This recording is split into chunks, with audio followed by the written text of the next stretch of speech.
This is a video for problems 278 and 279. If you take a look at the image or the picture in the book, it might be a little bit easier to see it. I did draft it here. I went ahead and wrote down the problem in the given, find, and solution format that you'll be using for homeworks. And basically with this problem, we have two forces, F1 and F2, and then we also have a resultant force, FR. And they tell us that FR is negative 100K. And I went ahead and put FR onto the figure. F1 is 60 pounds, and they give us the transverse and azimuth angles. And then F2, we don't know. And so what we want to find is F2. And they want us to find the magnitude and coordinate direction angle. And then the part for 279 is to find the coordinate direction angle of the force F1 and indicate those on the figure. So we're going to start out, so just like thinking about, so what is it that we know, sort of where are we? So we know that F1 plus F2 equals that FR, so that resultant force. We don't know anything about F2. We don't know the magnitude or the direction. So this is what we need to find. We do know stuff about F1, and we do know stuff about FR. I usually, a lot of times I like to start with the easy one. So FR is easy. It was given. FR equals negative 100K. So that's straight down 100 pounds. F1, we know the angle to that XY plane is 50 degrees, and then the angle back to that X is 30 degrees. So we'll just have to look at the geometry to figure it out. But so let's see. So F1 is going to equal, so we know, let's see, for the X component of this, we're going to take F1 and bring it down to that F1 prime. So you see F1 prime right here. This is just sort of, imagine you're looking straight, I guess straight from the bottom up. This is where that would fall on the XY plane. So we're just trying to get F1 to that F1 prime. To do that, we can just do F1, so that's 60 pounds is the magnitude. 60 pounds times the cosine of 50. And that gets us that F1 prime. And then we also need to get it back over to that x-axis. So then we can do a cosine of 30 degrees. And that gets us over to that, that x-axis. So that basically gives us this right here, which would be the F1 and the x component of it. And then also, you see where I wrote that there, it's actually in the negative direction, so make sure you capture that in the formula. So that's in the I. So it's in the negative I direction. And then for the Y, we'll do similarly where we have the 60 pounds and then cosine of 50 to get us down to that F1 prime. So cosine of 50 degrees. And then now we're interested in getting that Y component. So now it'll be sine of that 30 degrees. And now this one, so this is bringing us over to here, which would be that F1Y, and that's in the positive J direction. So I'm just going to do a positive sign and J. And then for the K direction, we just need to do, let's see, we know that it's 50 degrees to that XY plane, so it would actually be 40 degrees over to that negative Z axis. So it's going to be in the negative direction for the K, negative K. And then we can do that 60 pounds, and then we can do cosine of 40. And this is all in pounds. So we can multiply that out just to make it look a little simpler. So F1 equals, I'm just using my calculator, so 60 times the cosine of 50 times 30 cosine. So that's negative 33.4 I. And then 60 times the cosine of 50 and then times the sine of 30. And I get that's plus 19.3j. And then minus, and then the last one's just 60 times the cosine of 40. 45.96k. And that's in pounds.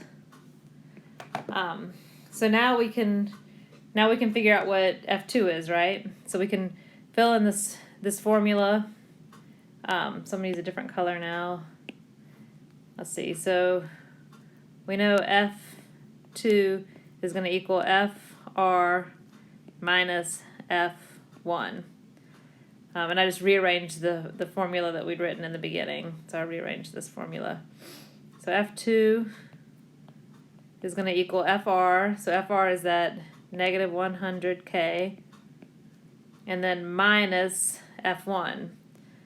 So minus that negative 33.4i plus 19.3j minus 45.96k.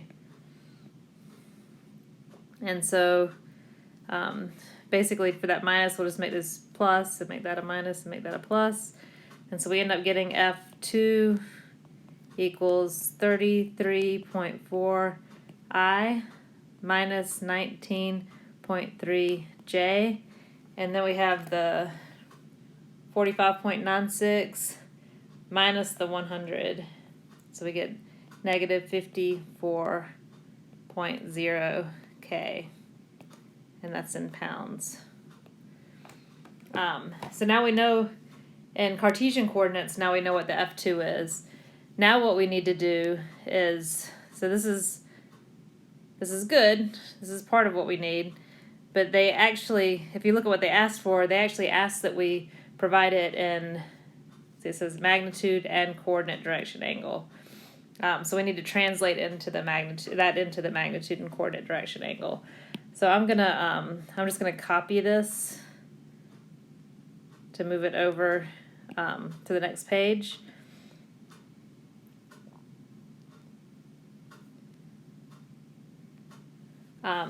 And then basically, let's see, we don't need that. Let's gather some stuff there.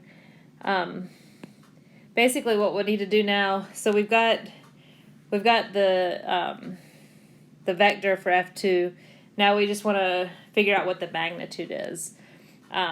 So to figure out the magnitude of F2,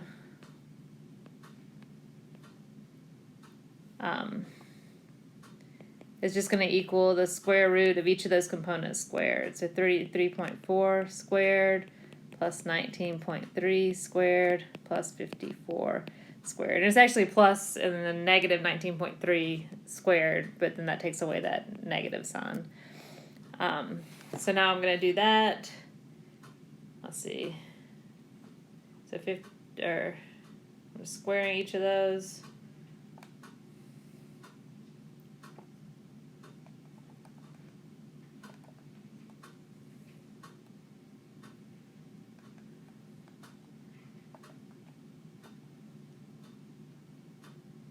And assuming I didn't mess up any of the anything in my calculator, I get 66.4 pounds for the magnitude of F2. And then if we're interested, which we are, we're interested in the, let's see, they want us to provide the coordinate direction angles. So that's the alpha, beta, and gamma, right? So the alpha, beta, and gamma. So you remember the formula that we did where it was A equals the magnitude of A times that unit vector of A. And so what we have here is we have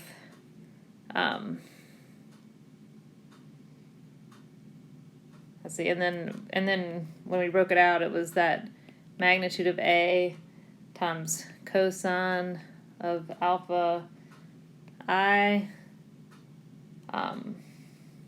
plus that magnitude of A times cosine of beta j plus that magnitude of A times cosine of gamma k. And we want to find those, we want to find each of those. We want to find alpha, beta, and gamma. And so now we know, let's put it in for ours. So we're doing F2, or hold on. F2 equals that magnitude of F2 times cosine of alpha I plus that magnitude of F2 cosine of beta j plus that magnitude of F2 cosine gamma k. And so we know what each of these terms is.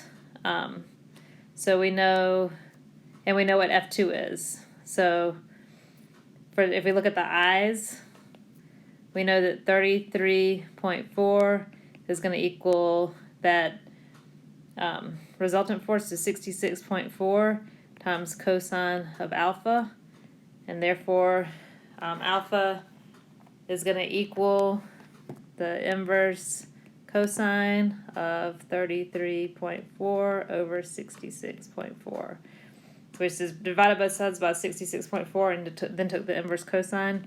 So we get an alpha equal to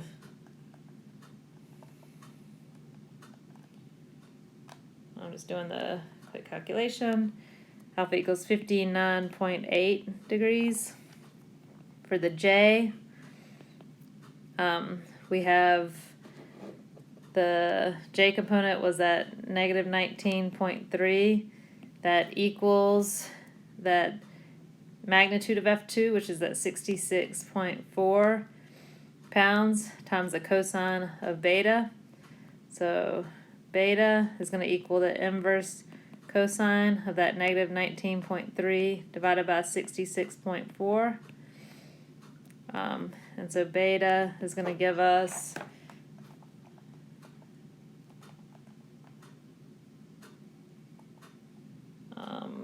just putting in my calculator, 106.9 degrees. And then for the K's, we have negative 54 equals that 66.4 times that cosine of gamma. So gamma is going to equal the inverse cosine of that negative 54 over 66.4.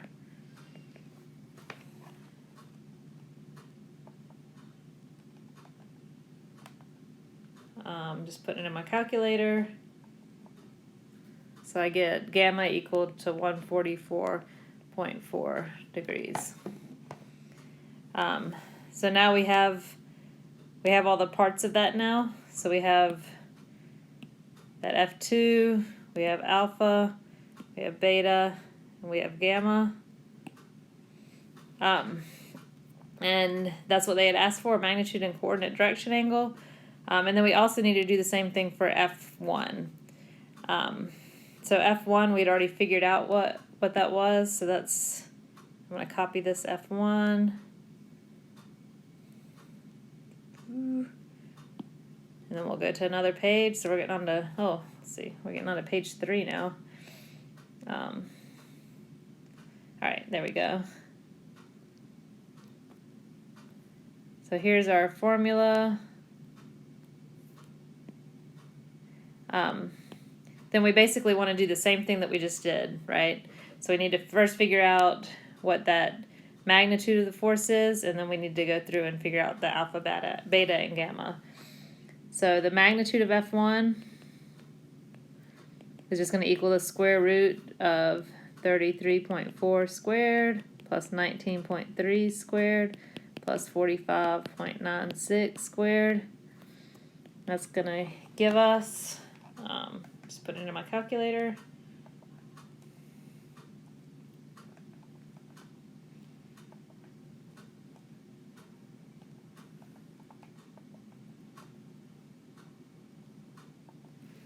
so you get 60, that'd be pounds, and then now we can do the same thing that we did before. So that I component of, right here, we'll write out the equation again. So we have F1 equals F1 cosine alpha I plus F1, and this is just that magnitude, cosine beta J plus F1 cosine gamma K. And we know what each of these is from the equation that we have up here. So we can just break those down. So we have, and we know what F1 is for each of them. So we also note this. So now we can figure out those angles.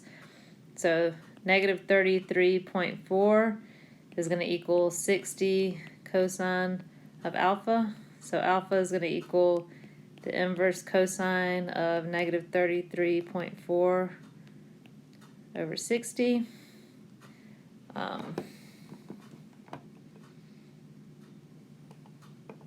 Just calculator.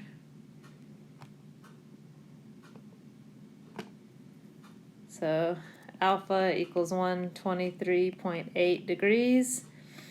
So that's 1. And then we have 19.3, so it's that second term, the J term, equals 60 cosine of beta. So beta equals inverse cosine of 19.3 over 60. So beta equals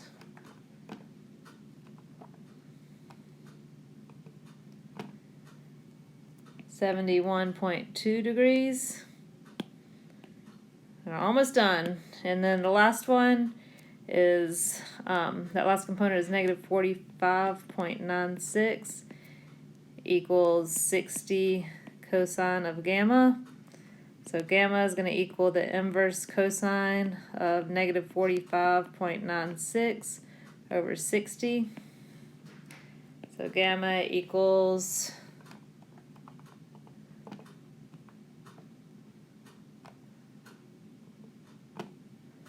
139, or 140. It's 139.99 something. It's 140 degrees.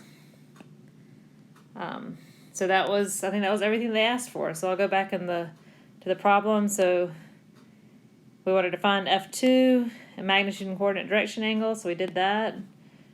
And then they wanted F1's coordinate direction angle and indicate on figure. See, I almost forgot part of it. So let's put it on a figure now. So let's see. X, Y, and Z. So that's X, Y. Oh, I did it backwards.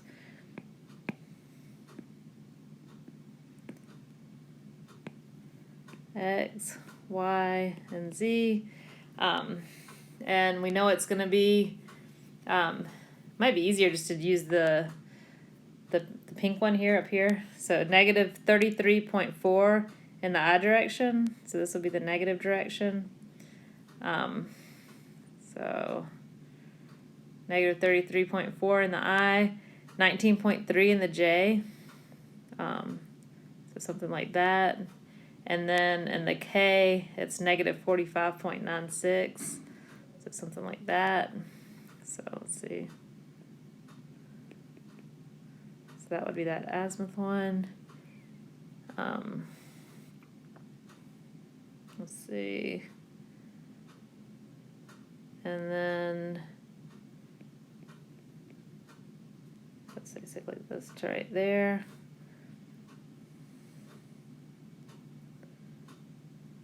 Should use a different color there. It's pink.